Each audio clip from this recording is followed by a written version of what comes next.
Какво пазарувам в период на покачване на мускулна маса?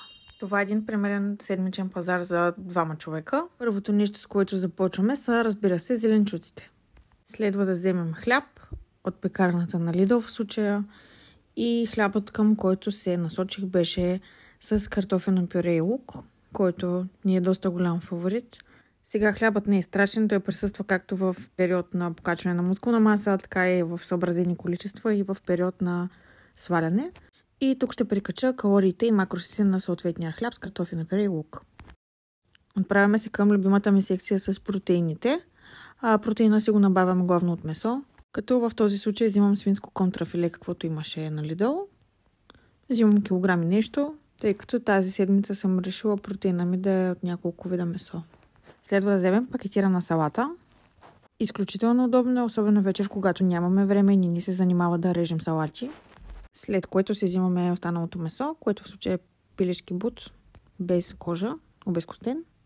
Ще вметна, че независимо дали свалям или качвам, се въздържам от прекалено мазни меса, тъй като не са ми фаворит. Но пък в периода на покачване на мускулна маса си позволявам да хапвам малко по-мазни риби, които са и по-висококалорични, но също така с добро съдържание на протеин.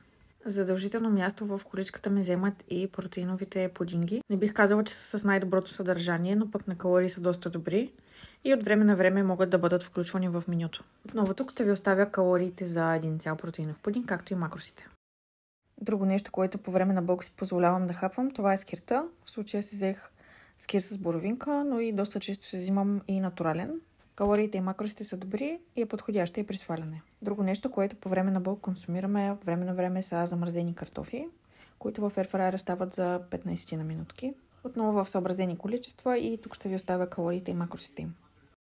Независимо дали се качва или се сваля, следващия продукт са замразените плодове, без които не оставам.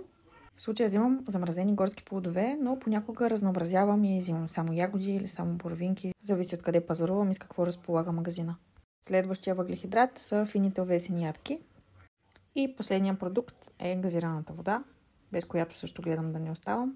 Взимаме си едно стекче, така да има, и се отправяме към касата. В заключение отново ще наблегна на това, че макар и период на покачване, както виждате, максимално чиста храна се слага в количката и това е съвета ми към вас. Последвайте ме за още подобно съдържание и до скоро!